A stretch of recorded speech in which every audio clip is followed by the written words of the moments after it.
que vous allez bien. Aujourd'hui on se retrouve pour une nouvelle vidéo. Aujourd'hui j'avais envie de changer un petit peu le concept. Je vous ai fait plusieurs diffets sur mes chevaux. Et aujourd'hui, pour changer, eh bien on va faire un petit diffet version équestre sur moi. Donc j'espère que cette vidéo pourra vous en apprendre un petit peu plus sur moi en tant que cavalière et propriétaire. Du coup j'espère que la vidéo vous plaira. C'est parti. Le premier fait équestre sur moi et que beaucoup ne savent pas, c'est que j'ai fait du horseball pendant 5 ans. J'ai commencé en 2009 et j'ai arrêté en 2014 pour diverses raisons.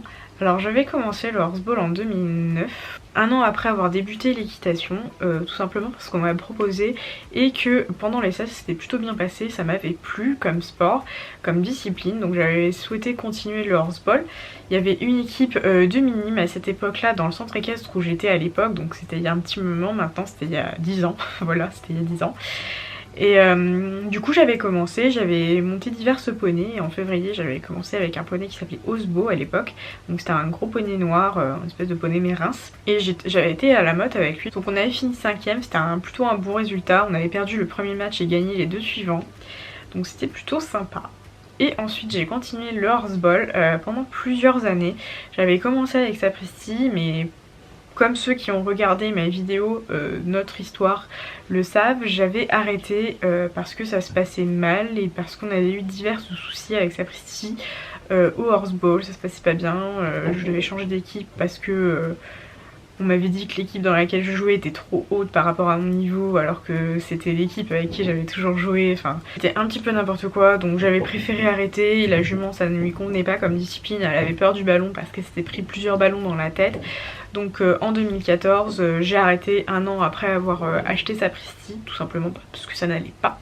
Et à aujourd'hui avec le recul je me rends compte que je ne regrette pas du tout d'avoir arrêté le horseball parce que je me rends compte que c'est une discipline que j'aurais été amenée à arrêter dans tous les cas un jour ou l'autre, parce que je me rends compte qu'à aujourd'hui les disciplines que je veux vraiment travailler et dans lesquelles je veux vraiment m'impliquer, c'est le dressage, le hunter et le CSO. Deuxième fait équestre, ce sont mes classements aux championnats de France, aux divers championnats de France auxquels j'ai participé.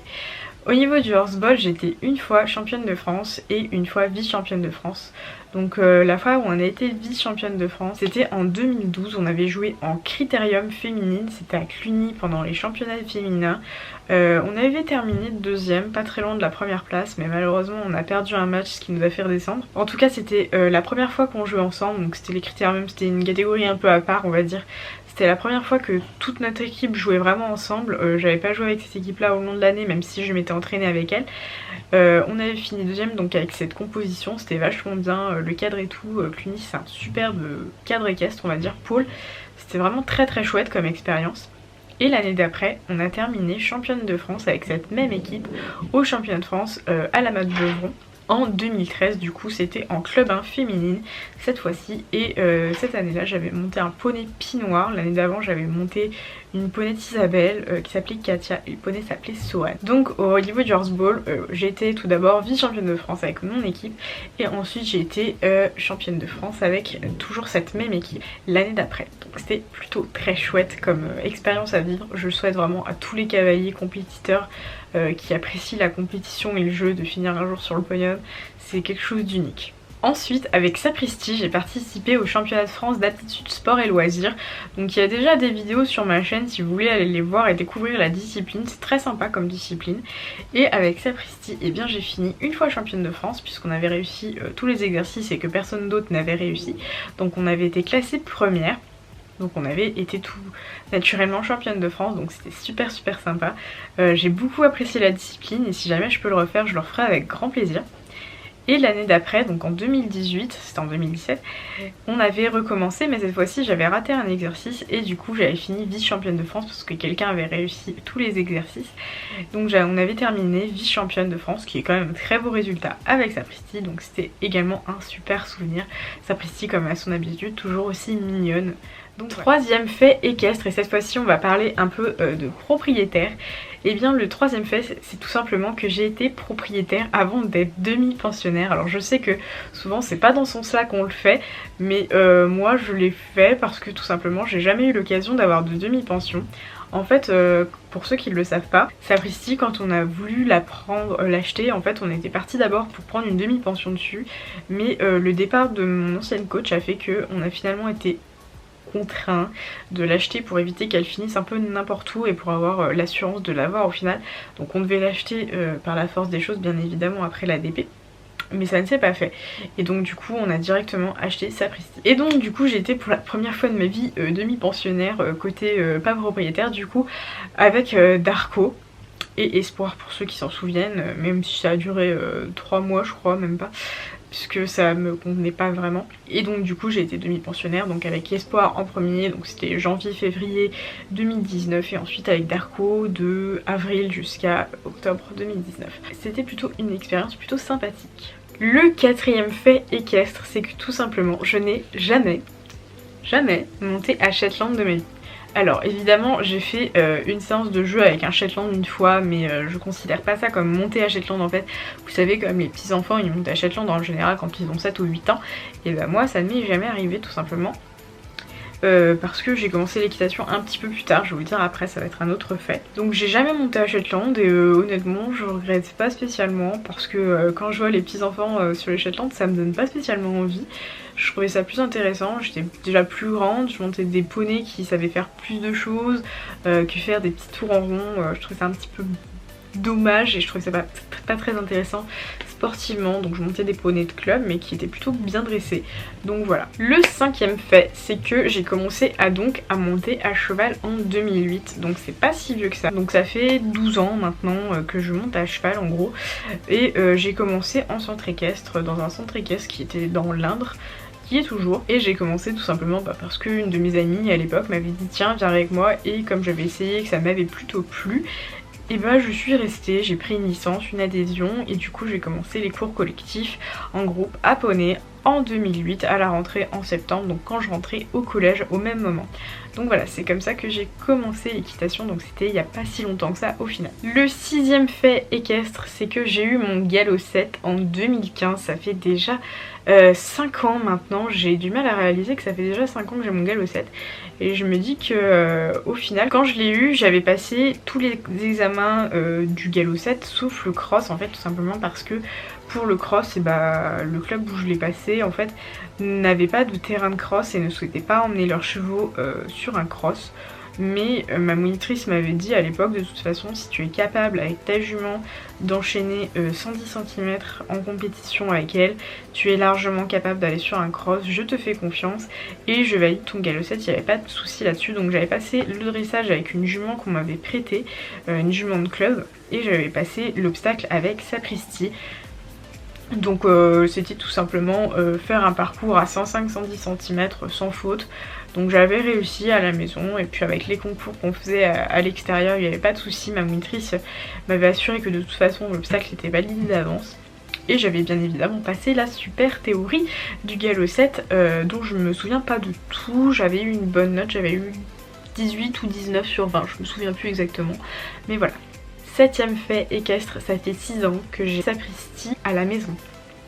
J'ai ramené Sapristi à la maison parce qu'en club ça n'allait pas, ça se passait très mal. Enfin bref, j'ai fait une vidéo exprès là-dessus, donc je vous invite à aller la regarder. Ça s'appelle Storytime, j'ai voulu mettre en DP Sapristi l'échec.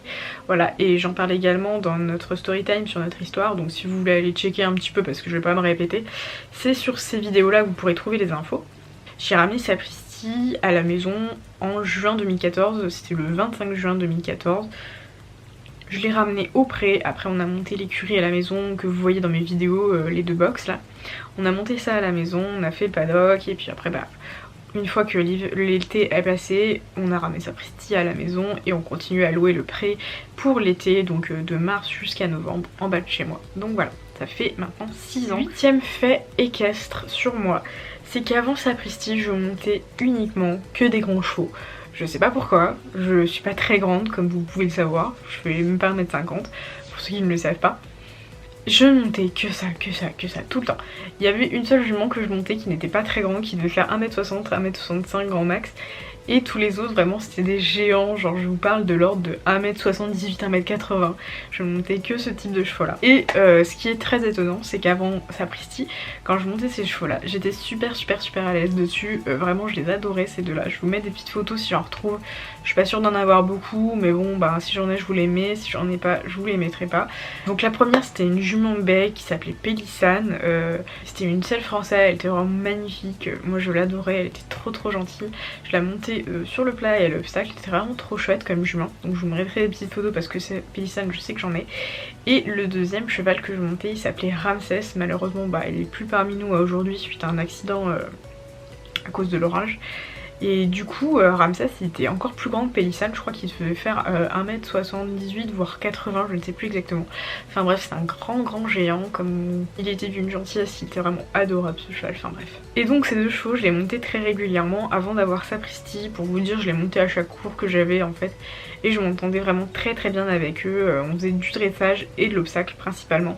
C'était vraiment très cool. Et ce qui est étonnant c'est que depuis que j'ai Sapristi, et bien vraiment moi les grands chevaux je ne peux plus, je suis très mal à l'aise dessus, ça a trop de force pour moi, je suis pas bien pour sceller etc, c'est pas pratique. Et du coup je ne veux plus du tout en monter parce que ce n'est plus pour moi.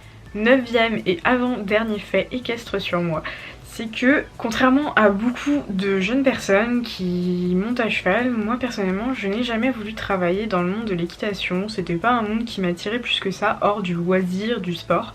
Je voulais vraiment garder ça comme un pur plaisir, je voulais pas que ça devienne mon métier. Je n'ai jamais voulu travailler dans le monde du cheval, j'ai jamais voulu devenir monitrice ou vétérinaire ou quoi que ce soit.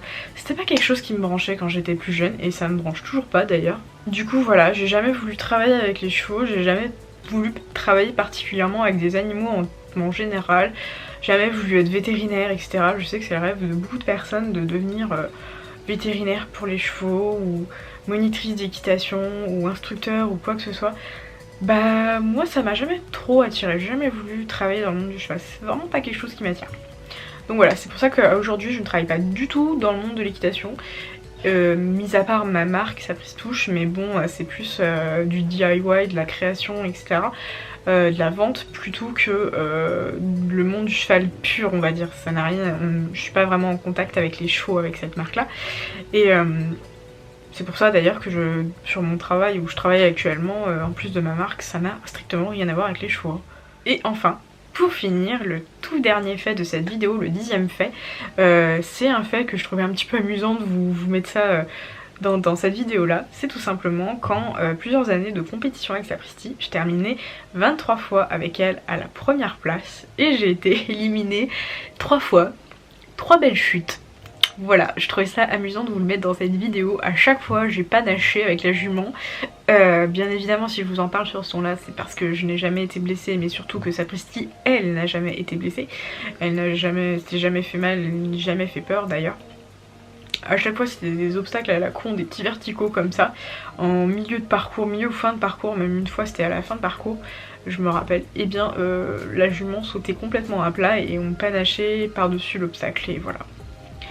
3 éliminations, 3 fois la même chute. J'espère que quand je vais reprendre les concours, je ne vais pas la refaire. Et voilà, c'est la fin de cette vidéo des 10 faits équestres sur moi. J'espère que la vidéo vous aura plu. Si c'est le cas, n'hésitez pas à me le dire en commentaire. J'espère qu'elle vous en aura appris un peu plus sur moi. Et moi je vous dis à bientôt. Ciao!